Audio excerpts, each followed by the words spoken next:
episode 2 of the RDG podcast.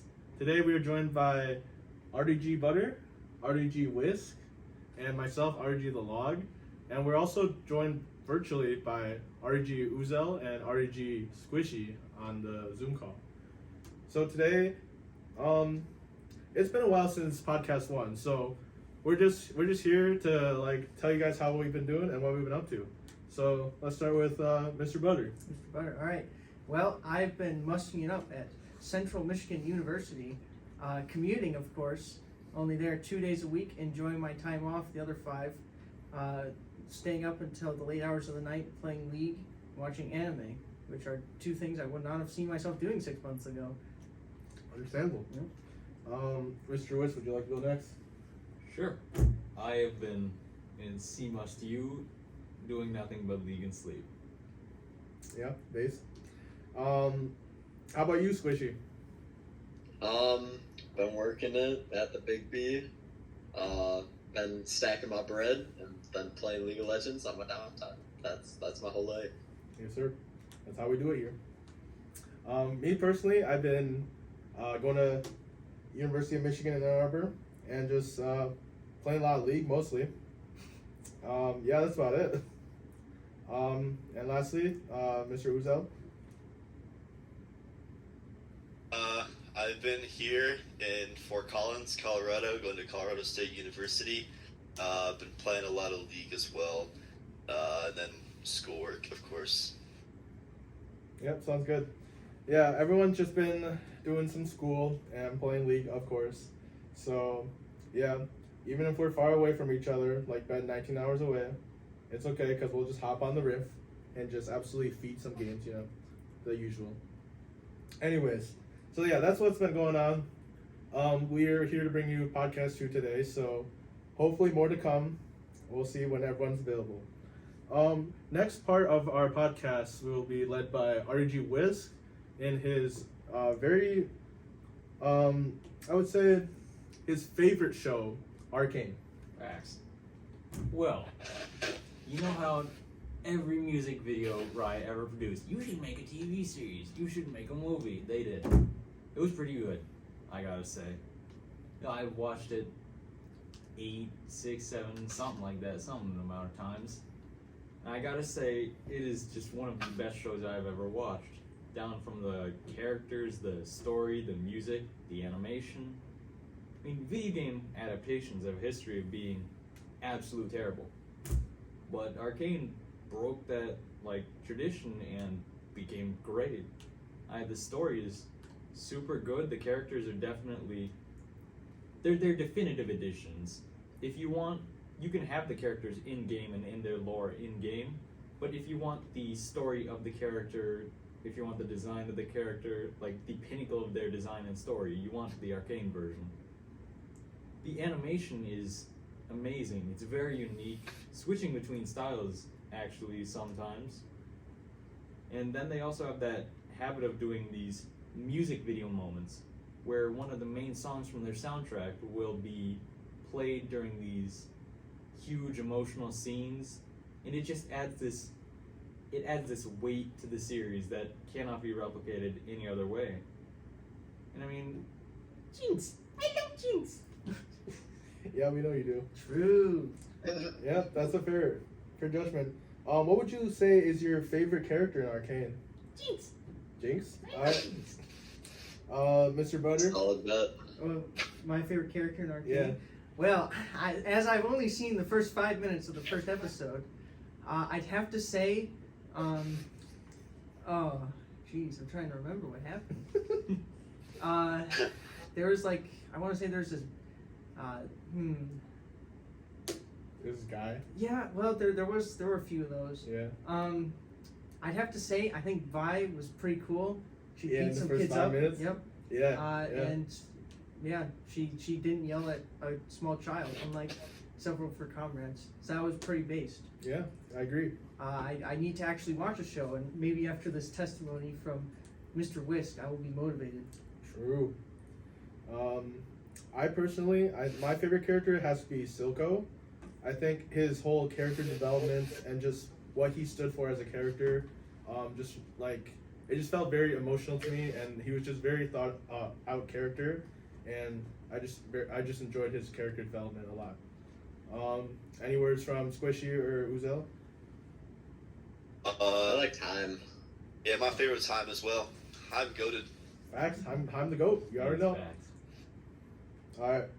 Well, that's the arcane part of our podcast today.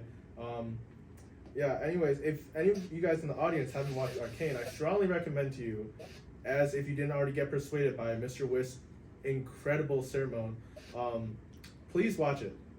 Anyways, moving on, we'll have a short ad break from our representative at Big B Coffee Ypsilanti, RDG Squishyyyy. Take it Oh away. yeah. Go to Big B for great drinks for low prices. We got discounts on the daily, and coupons just flying out everywhere. Come down to Big B today. Facts. What drink would you recommend most at your place of work? If I had to recommend a drink, I'd have to recommend our pumpkin spice right now because Ooh. it's only here for a short time for our fall seasonal drinks. Good stuff. Yeah, might have to go buy Get one it before tomorrow. it's gone. I like a Wells Cheerios. Yeah, might go well with Cheerios, I agree. Probably not in the shower though. Yeah, I don't know. I'm not sure about the shower though. That's a story for another time. All right. Anyways, moving on to our next segment of our podcast, we're just going over the new champ revealed, Cassante. So we'll just read through some of his abilities. So like Cassante's passive, called Dauntless Instinct. Cassante damaging abilities mark enemies hit for a short duration. Attacking a marked enemy consumes the mark to deal damage, plus max health physical damage. Well, this sounds like Viego passive, doesn't it? Like It does. it just seems like a Viego passive, which is really funny because like it's sort of broken. And then the other part of his passive, All Out, attacking a marked enemy instead deals physical damage and additional max health true damage. So that's I guess this one. Maybe cover the all out after you cover the ult. Oh yeah. So yeah, we'll cover that again once we get to the other abilities. Moving on to his Q, I think it's called what? Is it just the Tofu Strike? Cassante slams his weapon, dealing physical damage in a small area around him and briefly slowing targets hit. If enemies hit, Cassante gains a stack for a short duration. At 2 stacks, Cassante instead fires a shockwave that pulls enemies. So, yeah, what do you guys think of this ability? I mean, personally, it's really just like if Poppy Q and Yasuo Q were combined. Yeah, pretty much, yeah. Because they get the second stack and then you can pull them closer. So he's very good for like team fighting and stuff. So he can easily just grab enemies with his Q. Is that AoE? Yes, yeah, he's AoE, grabbing, so it's very two good. champions. Yeah. Oh, interesting. So yeah, this champ is pretty good design so far. Like he seems like a very good fighter overall and good team fighter. Moving on, next is W, Pathmaker. So he begins charging and Cassante raises his weapon defensively for a short time, becoming unstoppable and reducing incoming damage. And when he releases his charge, Cassante rams forward, dealing a percent of max HP physical damage, knocking back and stunning enemies he passes through for a short duration based on charge time. So this reminds me a lot of like Iberia W, but like mixed with like something like Orn W. Yeah, like an Orn like E or something. Oh yeah, it's E. But like also like his W as well because percent max health. So And the Unstoppable. yeah. So it's like it's interesting. They're just giving him a lot of like just very strong like just melting like other tanks and like just honestly pretty good dueling power as well. Seems to have a lot of CC. Yeah, for sure. Definitely, he's gonna have probably one of the strongest tank dueling power, like probably similar to an Orn level of damage output, if not higher. Yeah, I agree. Like he's gonna be a very strong tank in the. Because when you combine that with Grasp, it's gonna be very strong. Oh yeah, for sure. Yeah. I can see why they're naming him one of a hard top laner. Yeah, because he plays like he's like he's supposed to be a tank, but he plays like he's pretty much like a bruiser or like just like a big damage dealer type thing. He looks like he's gonna be focusing a lot on combos and Yeah, for executing sure. things like Irelia with all that dueling. yeah, and you have to like time your W right to like cancel damage and like. Get I the stun. definitely see that W is kind of his parry mechanic. Yeah, for sure. Just watching it in the little tooltip here, he kind of uses it to outplay the Nautilus Q. Yeah. Moving on, next is E, footwork. So K'Sante dashes, getting a small shield for a short duration. If dashing to an ally, the distance is significantly increased and they are shielded. Other spells can be casted during this ability. So this seems like just like a basic dash ability, but like it does, you can dash to enemy or allies, which is a good thing.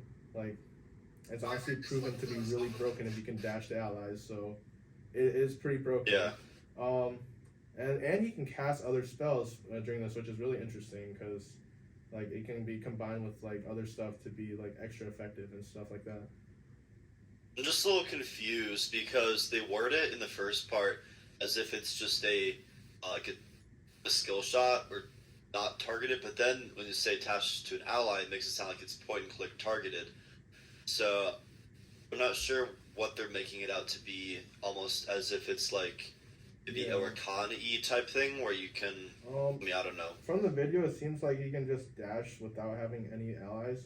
So I'm guessing it's like it's just a dash, but I guess it'll let you dash to allies. I'm not sure exactly. I think it's only if you dash to allies, they'll get shielded. But like you can just you can just dash. So it's like.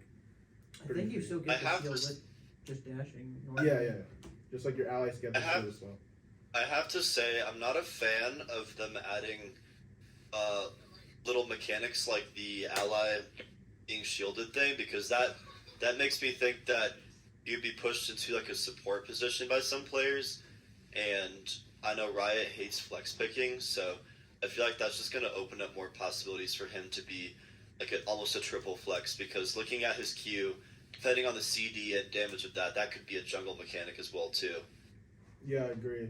Like, I remember last time, like, when Seraphine was released, for example, like, she was supposed to be a mid laner, but, like, because of her, like, insane, like, support, abilities, like, she just instantly went to the support tab, pretty much.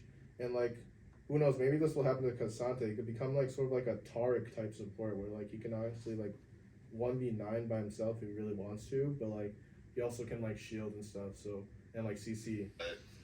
I feel the survivability is going to be insane, especially since you can use spells or like other abilities during his E. So you could use your W in combination with your E for just the insane escape and survivability. Yeah. Dash, massive health pool, lots of CC. This really seems hard like to knock down. a pretty tanky, beefy champion that is going to release this patch or this coming patch. Okay. We'll move on to his ult, All Out. So K'Sante shatters his Natofu, dealing physical damage and knocking back an enemy champion. Enemies that hit a wall will take a greater amount of physical damage, are knocked back over the wall, and are briefly stunned. K'Sante then dashes after the enemy and goes all out for extended duration. So it sort of reminds me of like Set ults, but like you don't jump with them. And then he like become like all out. It's like a form, right? It's like, well, not like a form, but like something he's in, so then it powers his other abilities. So I guess we can go. So it says all out. K'Sante loses a percentage of max health, bonus armor, and bonus magic resist. K'Sante gains attack damage, omnivamp, and transforms his ability. So he basically just cuts his stats, or like just his defensive stats, in half just to gain extra like damage and stuff. See, some of the tooltips, some of the stats that you gain in All Out are kind of hinting towards his possible build paths, I would say. Specifically, the mention of attack damage makes me think that his damage output will be similar to, think of Dr. Mundo, because Dr. Mundo has a passive on his E where the lower health he is, the more attack damage he gets. But it's really interesting to see that he gains attack damage, because I don't know if they're pushing this for him to be building maybe, say, Titanic Hydra, or if this is just like a little niche like stat he gets when he ults. And I also feel like the ult is where a lot of his like skill cap is going to come into play, because as you can see, you heavily nerf your health. You basically lose like most of your health. So you're basically effectively transforming yourself from a tank into a bruiser. Is what it looks like from the things. Yeah, so it's definitely a very like high skill cap champ to just like master, because he definitely will take some like getting used to. But like yeah, the whole thing with like all this stuff getting shredded, like this is what they meant by Cassante is like gonna be the hardest top laner to play because of the fact that he's so all or nothing. Like once you ult, there's no turning back. Like you're gonna lose all these stats, and you have to win the fight pretty much, or else you're screwed.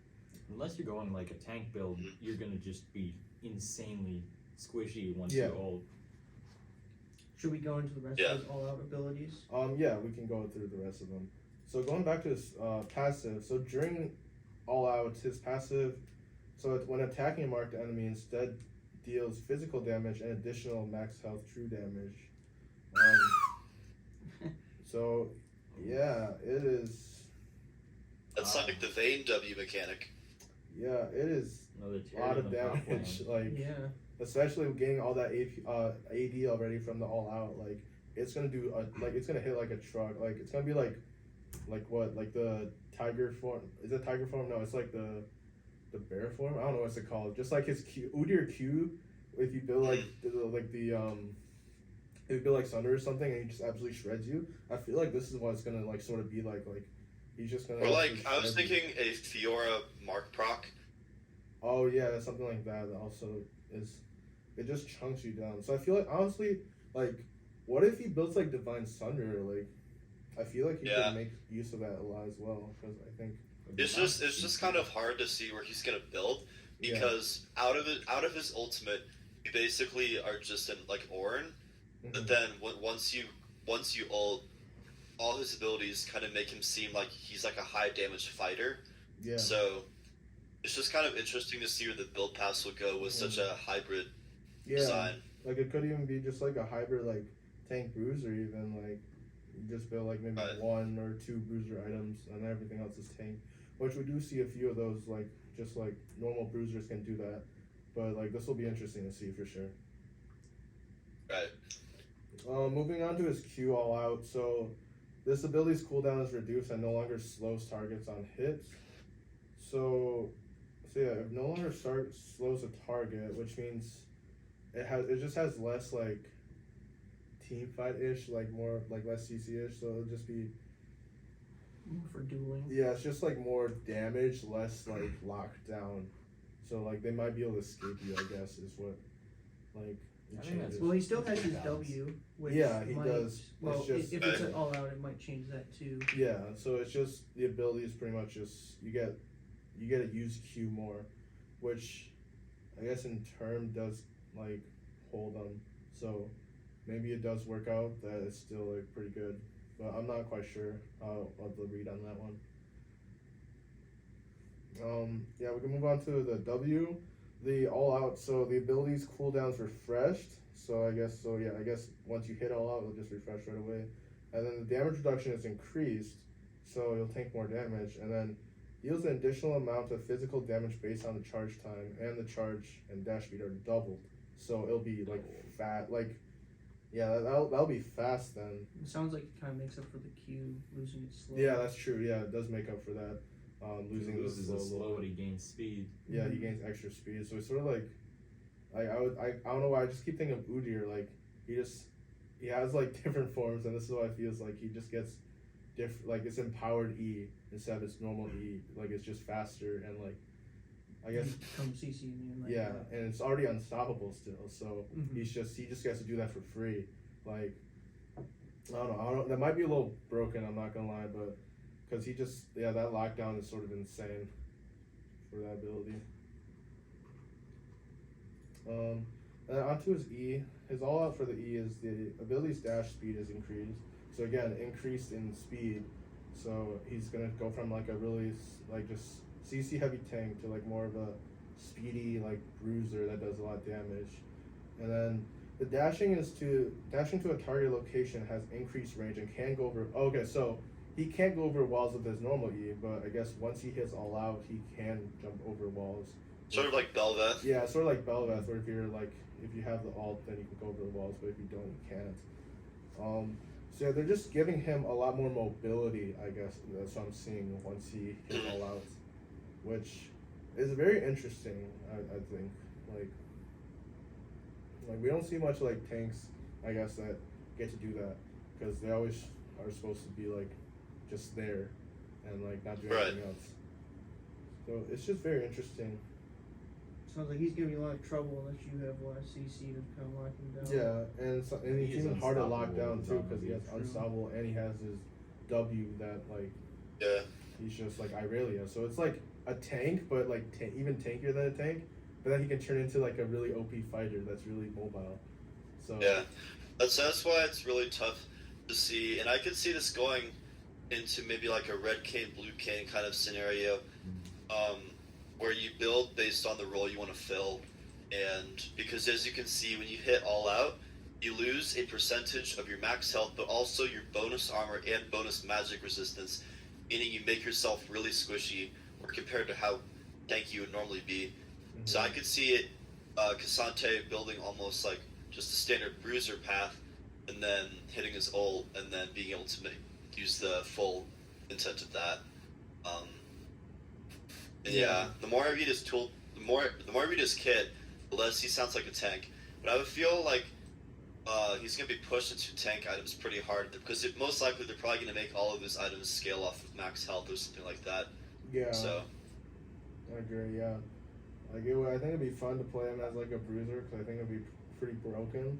But like definitely like if it like all comes down to like max health scaling on his abilities, then you can't really do much about that. Then maybe buy a Titanic Hydra. yeah. And though with the new items coming out Right. in the preseason, that 1 HP item plus Cassante might be. Oh yeah.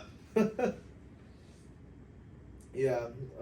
Yeah. Cassante is probably definitely gonna be a force to be reckoned with once he comes out, and maybe I'll pick him up. Who knows? Yeah. Another tank to add to your arsenal. It has been rumored that the log will be making an official return to top lane. Will I though? I don't know. I've been stuck on mid the last It few has- days. I'm not sure. Nah, get in the boot after those tank performances the past few games. Oh god. We don't talk about those games Tanks last into Zed night. aren't into Zed aren't the move. Last night the log let out his demons by running it down on Nautilus, Malphite mid. Hey, we don't need to talk about that. I was doing fine. Sure. I was doing perfectly fine. The bot gap was too big to lose. It's okay. Yeah, no, the mid gap was insane. I don't know what you're talking about. Yeah, anyways, that's Cassante. Where I'm hyped. You guys hyped? I I'm think excited. I think it'll I be might one of pick those him up. champs that you really don't want to fight against. Oh, for sure. But you know, a lot of people, it's gonna be like Riven. It's like, oh wow, okay, this person's actually not that good at playing them. Then you're gonna run to that one person, you just have no chance. All facts, yeah, for Yeah. sure. I mean, that's a lot Also, of one good more- champs. I have one more thing to add. Yeah. Can't see in any of his things, but if you click to the last tab, you can see that when you ult, your mana actually gets replaced by a timer bar. So I believe when you ult, his abilities don't cost anything. Ooh, okay, that's very interesting actually. And then he's just Yeah. in his attack Yeah. or whatever for so long. That is very I think so, interesting. yes. Yeah, because like he can easily turn the if he has like just enough mana for ult, he can easily turn the fight because then he'll have Right. he doesn't need any mana. So yeah, that's very interesting. You've activated my trap card. Especially if the other top Because- laner is one that's Yeah. low on mana. But also like I'm thinking maybe like Fimbulwinter might be a really good item on him because of how much CC he has already, and so like Oh he yeah. would just get Omega shielded and it would be broken. So yeah, that's our last thoughts on Cassante. I guess yeah, we'll play more once or talk about more of it once he comes out and see how he's doing. On to our last part of our podcast today. We have created an RDG, just like each of us' top 5 champs, like favorite champs, or just whatever. Hopefully after I edit this video, it will pop on the podcast. But currently, we'll just go over them as a team. So, first up, we got RDG Ouzel's favorite champs. We got. So Oh yeah. Okay. Yeah. You go. I can do it. So I can start it off with an honorable mention, which is Rek'Sai. Back in, I believe it was Season 8, Season 9, started playing. I was a huge Rek'Sai enjoyer. I played her almost every game. She was my first Master 7, the first skin I ever bought. I wouldn't be here where I would be today without Rek'Sai. Unfortunately, I never, when I quit her, because basically Rek'Sai is kind of a hard jungle to master, just in her playstyle. So I quit her, but she's one of my favorite champs because of the special place she was as my first champ. Number 5 would probably be Zeri. I think this is one of the most innovative ADCs Riot has released. It's one of the most innovative ADCs Riot has released in probably a long while. As you can see, they've kind of been focusing a lot of their recent champion releases, as with Nyla, on being non-traditional ADCs, aka melee or caster. But Zeri is really good, I feel like, in her design. Not as fun to play in the current state because she's been nerfed to the ground, but hopefully once the rework comes after Worlds, she'll be a lot more fun to play, but she's one of my favorite champs. Number 4, I have Aphelios. Definitely one of my favorite champions Riot has released in the last couple years since I've been playing. I have also kind of a soft spot for Aphelios because he kind of came out in the heart of when I was trying to master and pick up ADC. So he ended up being a champ that I spent a lot of time on. I enjoy I enjoy how different he is. I enjoy the combos and the whole thematic. I am kind of a sucker for Targonian champs because it's my favorite region. So yeah, that's Aphelios. And then number 3 is probably the champion I've spent the most time by far on, is Viego. As of right now, I currently have about 425,000 mastery points on him, which is second in RDG to Gabe's Amumu. But I spent a lot of time on him because I enjoy how every single game is different. Taking champion bodies, possessing them, dueling people with their own champs is always really fun. And yeah, I think he's just a really fun release. As hard as he is to balance, it's been a really fun release, and I enjoyed every patch that he's been out. So, at number 2, I have Ezreal. Not a champion that I particularly one-tricked, but a champion that I've always had. He's been kind of one of those main staples in my bot lane pool that I just constantly brought up. I can't say I've ever mained Ezreal, but he's always been there, he's always reliable, and he's rarely ever picked or banned, at least in my games, so I always get a chance to play him if I want to.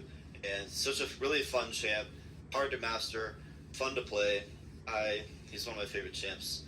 And then at number 1 is Kaisa, probably the champion that I've spent the most time on, time period wise. Not hours, of course, but over seasons, yes. I started picking her up originally back in Season 9, Season 10, back when her build paths were changing every month, and I just enjoyed the non-traditional style of building Iguinso's Rageblade and Manamune first items. I thought it was really fun. I enjoy the high mobility, I enjoy the DPS, it really is such a fun time to play an ADC that can be proactive on their own and do things on their own if they so wish. And I dropped her for a while back when I was playing jungle, but I recently picked her up again a couple months ago because I've been making a return to ADC, and it's just been a good time. So that's my top 5 favorite champs. Alright, up next, we have RDG Squishyyy's favorite champs. Take it away. Alright.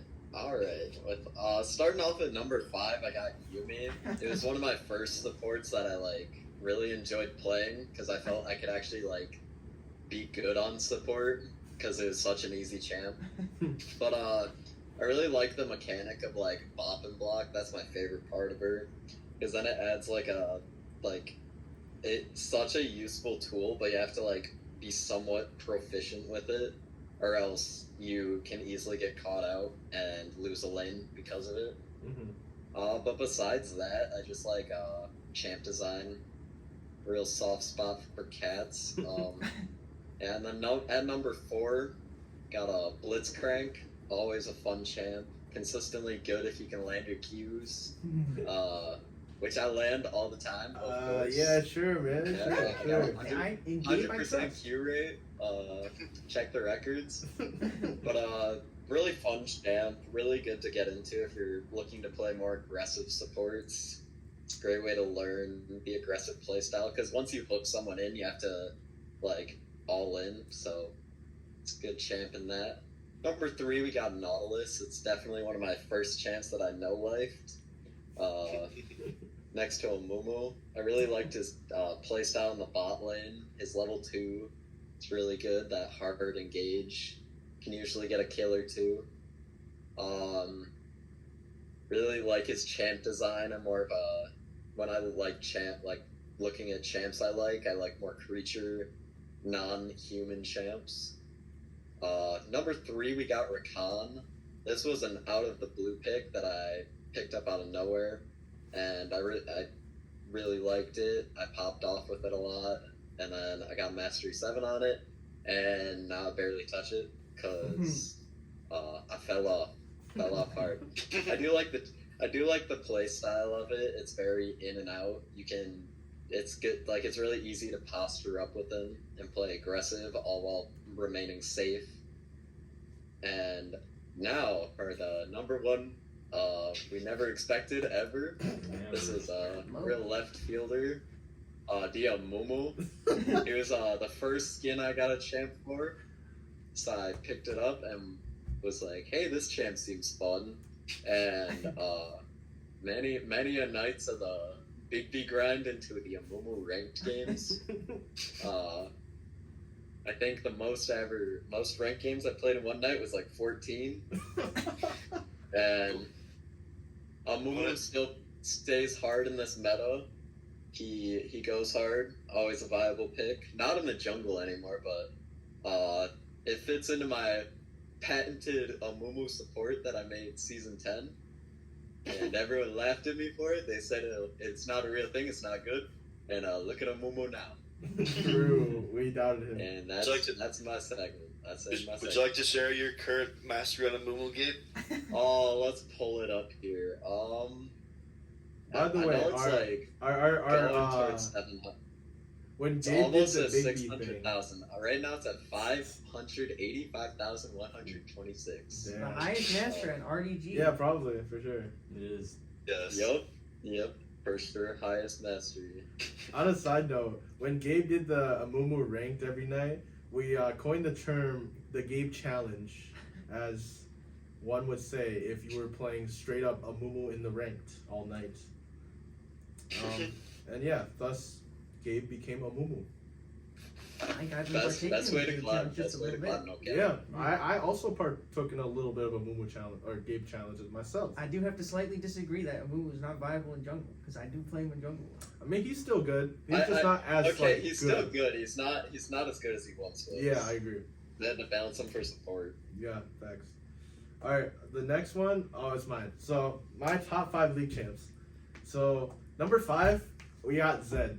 So I don't know if many people know, but my OG main was Zed, and I pretty much dropped him like 3 months after I played the game or whatever it was. I don't know, but like I have like 100k mastery on him. Probably like one of those. Well, not one of the lowest because these guys just started playing the game like not too long ago. But like, it is technically one of the lowest like main masteries out of like RDG Team A, like old Team A, because I am a strong believer of not one-tricking champs. I don't know if it's just me, but I just get so bored after playing a champ so long that I just get bored. So, but Zed still has a strong place in my heart because he was my first main, and I just loved playing him even no matter what the lane. Actually, back in season 8, I played Zed every role. Top, support, jungle, ADC. I played it. Like, I might not have done so well, but that's okay. I said I like Zed, and you were like, "You're stealing my main." That's my main. That's my main, man. You can't take that. Always good for drawing on a band in Clash. Facts. On a 3 mate in Clash. Anyways, that's number 5, Zed. Always a strong place in my heart. Number 4, we have Akali. So Akali, the reason I put Akali on this list is not because I'm like super like I'm not that good at Akali, but I really love her like kits, and also makes me sad that like I know I haven't been here that long, but I know Akali's had so much change for her kit over the like last 10 years. Like when I first started, Akali's Shroud could block towers, which was mad busted. Wish that was still a thing. And then they changed her ult, so it no longer did like you can cast wherever you want. You have to click on someone. And then even after that, they made it so her ult didn't have the micro stun. So they were just nerfing her to the ground. It made me really sad. But like I've always really liked her champ design because it's really fun to play. Like you have like 30 million dashes and you can have so many outplays. And also just the fact that like whenever I see like pro players play Akali, I just get so hyped. Like it's just very fun champ to watch overall, and I really like playing her, even if I'm not the best at it. Akali casually 1v5 in the team. Yeah. All right. Number 3, I also have Kaisa. Like what, a year or so ago, pretty much when Ben decided to quit ADC, I decided to pick up ADC. I didn't decide to pick up. I got forced to playing ADC pretty much. Because everyone didn't feel like playing ADC. But I think one of the first ADCs I decided to like pick up main, I guess, would be Kaisa, because I saw Ben playing it a lot and it did seem really fun. And so I played a few games and I really love her kit. Like she just has the most unique kit out of like any ADC, like I feel like, because like her especially her evolve like passive, like you're playing Kha'Zix but it's like cooler because you're like evolves are like really cool. Like her E-evolve is so sick. Like once you get the evolve, you just turn invisible and you dash around. And fun fact, I did not know Kaisa ult you can target where you want the Kaisa ult to go until like a year after I played Kaisa. So yeah, pretty much rule of thumb is probably should read the champ abilities instead of just going off by like your thoughts, I guess. Anyways, I really like playing Kaisa. I haven't really played her too much recently because I got booted back into the mid lane, but Yeah, for sure. but yeah, Kaisa number 3. Our platinum player throwing his weight around. Number 2 is Sylas, which might be a surprise to a lot of people because I don't play Sylas too much, but I remember his release because his release was definitely like one of the first releases, like champ releases I was part of when I started League. And so like it just felt really impactful to me because I remember playing him on release and just like it was very hype, and like I just loved his kit so much. Like it was like the first time we got like something like so different for an ult, like stealing other champs' abilities. Like these days we got like Nico stealing passive. I forget if Nico came out before Sylas, I don't remember. But Nico steals like the appearances, and then we got Viego just stealing the whole champ pretty much. And like it's like Sylas was the OG. Like we stealing those ults, and like it's just such a fun champ to play. And like him like being revealed as a champ also like made the League like lore universe like expand a lot with the whole like Demacian like mage war. And so it just like his lore is also really sick, and I just love like the combination of both worlds. Like so that's just an overall really cool champ, and I really like playing him. And then number 1, we have Aphelios. So, yeah, I also picked up Aphelios when I was playing ADC. Originally, I could not play him ever. Like, I was ass. Like, he's like one of the most mechanically difficult ADCs to play in the bot lane because like he only has Not mechanical. not like mechanically, but like it's very hard to you have to know like exactly what like you're doing and like what guns you have and stuff like that. Because like when I first started, it's like I had no clue what the guns did pretty much, and so like you had to learn. Like it just takes a lot of learning, and I really love that about Aphelios. It's like once you learn everything, like it feels so good. Like you know exactly what to do, and like you can actually outplay people, even though he's like really supposedly really weak. And he just has one of the coolest champ designs. Like he already has like his own specialized like HUD like for his like abilities, because he only has the switch guns and then the Q and ult. So it just makes him really different from every other champ. And like he just has a lot of different like combos you can pull off, like Ben said earlier, and it's just a very cool like champ overall. And yeah, I haven't played him in a while because I'm not play, like I said earlier, I'm not playing ADC currently, but he is still one of my favorite champs to date. So that's that. All right, our next one we'll do the top 5 champs from RDG Whisk. For my top 5, they're a little rushed and memey, but I like all these champs still. Number 5 is gonna be Garen. It's such a free champ, honestly. The mechanics on this champ are just QE. That's literally it. With the Spin win. outplay button to boot. Yeah, and if they're under like 25% or something, just press R and they're dead. It's just easy champ to pick up, easy champ to it's very high survivability too. Yeah. For number 4, I got Riven. I'm not the best at Riven. I'm not good at Riven. I want to be good at Riven, but she's really cool, and I do want to get better at her so I can pull off those combos and become an outplay machine, because I'm not. That's respectable. You gotta get that grind set up. At 3, I got Vi, but it's gotta be the arcane skin. If it's not the arcane skin, then that is disrespect. Vi, she's like the only jungler I know how to play. I don't know how to play any other jungler at all.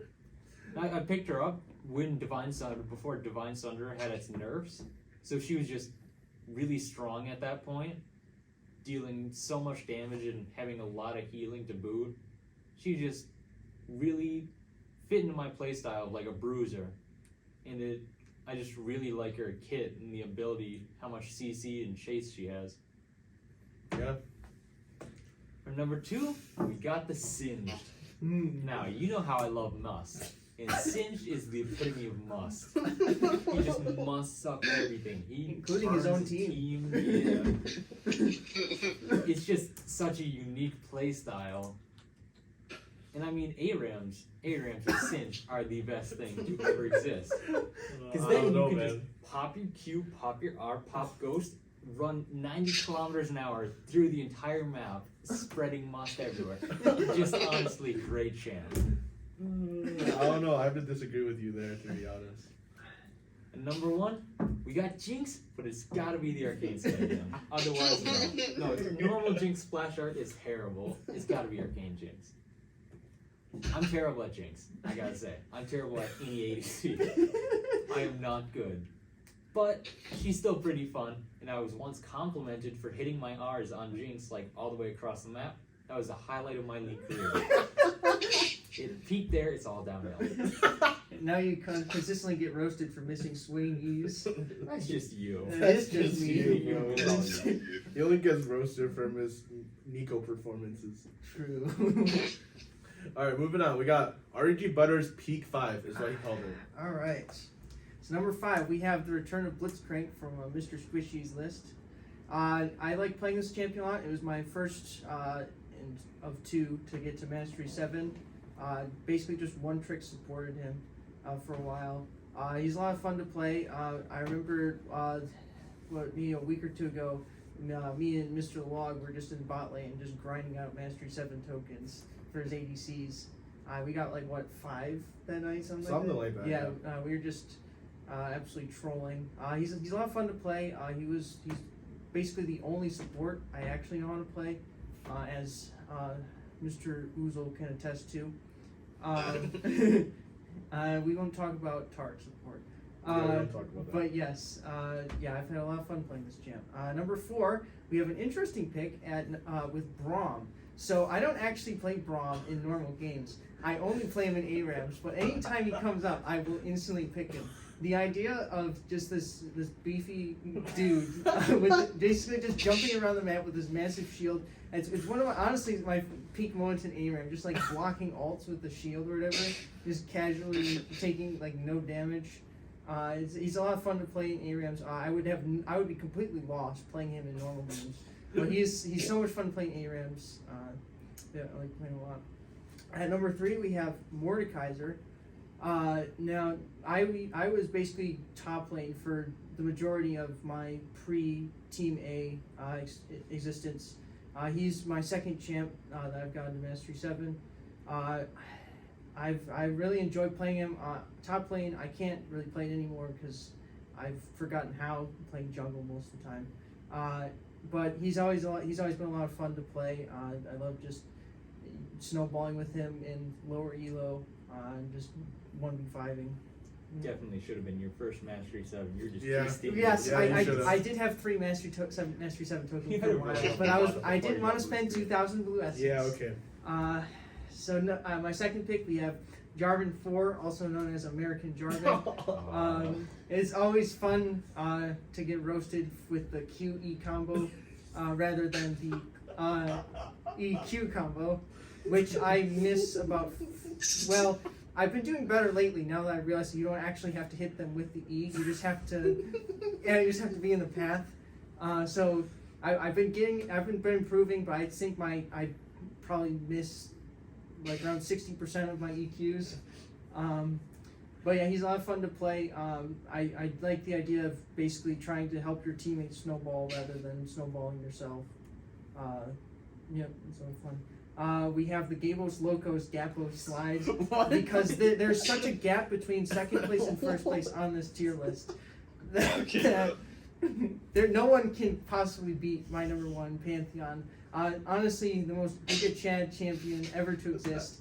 I will play Pantheon any role, although my team certainly won't let me. You have like 2 games on them. I have like 2 games. All right, but hear me out. I have done pretty good in all my games with Pantheon, even if my team hasn't, and we've had to FF15. But I do enjoy playing him a lot. I do have an honorable mention after this. Oh, I was wondering where it was. There it is. Honorable mention at Nocturne. Now, I haven't gotten to play this champion very much. There's a lot of drones, and even I hover over him. Do I know how to play this champion? No, absolutely not. Am I anywhere decent at the champion? No, absolutely not. Do I even know how to use R with Nocturne? Not very well. But he's a very cool champion. He's the first skin I actually bought, which is displayed here. And I do enjoy playing him.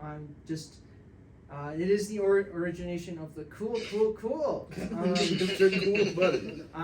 which is what happens whenever I am absolutely decimated as his champion. But he will have a special place in my heart as the first jungler that I've really spent a lot of time with. Yeah. Yeah, that goes all the champions. Yeah, there's some interesting picks, I would say, and there's a lot of expected picks. Yeah. Before we end the podcast, we have a little something extra we gotta do. So, around a year ago, RDG was found.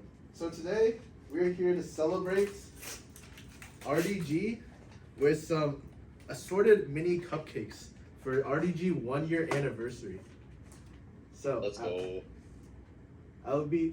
I can't even get them out without From the bottom. touching. I told you we should have gotten the cookies. Just saying. Unfortunately, those online will not be able to participate. But I will put it on their screen so they'll pretend they'll eat it. They'll be We eating. will. Alright, I'll serve up one to Mr. Gabe and Mr. Ouzel. Please do not get any frostbite Oh, on my thanks. computer. I'll try not to. Alright, eat up. Wait for me. We got Wait for got- me. Oh yeah, we gotta do okay. the. Alright. Cupcakes in. Take a big bite. Mmm. Mm. Well, yeah. I should have had vanilla. Well, Still we do tasty have though. one more thing to present. Hmm? So, if I can find it.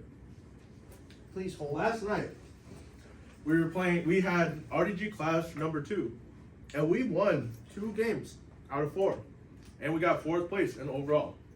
So I'm very happy with those results. And last night, A lot we better had than our first time. our one and only RDG Whisk performed on the Garen top at least 2 games in a row, or mostly. Most. Once he got out so- of the waiting phase. We have prepared some special gifts for him tonight because of his wonderful performance. The first is 3 Jinx picture Ain't no prints. way. Oh, these Just wave into the camera, please. Show it to the camera. I don't know if they're gonna be able to see it. Is that even appropriate for? That's fine. Sorta. And- Sorta. Alright, Ian, go do it. Show it straight to the camera. I will have one of the vanilla cupcakes in honor of RDG. Yeah. And Oh. we have another gift. A Vi playing card. Whoa. Oh, you know he loves his Olive. Vi. And then, for our phenomenal Jarvan gameplay last night, we got Mr. Butter a Diana card. I've got All right. the Jarvan gameplay. A reminder of. A reminder of the past, what you don't talk about. Hey, Diana wasn't that bad. It wasn't that bad, but I don't know if we need it anymore. No, we don't. But yeah, that is all for RDG podcast number 2. We hope you enjoyed. Yeah, make sure to subscribe to our YouTube channel and follow us on Spotify.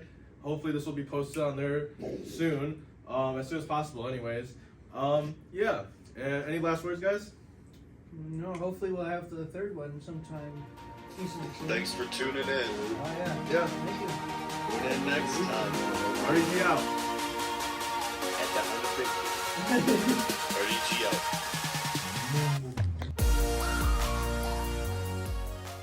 Ibil es taco.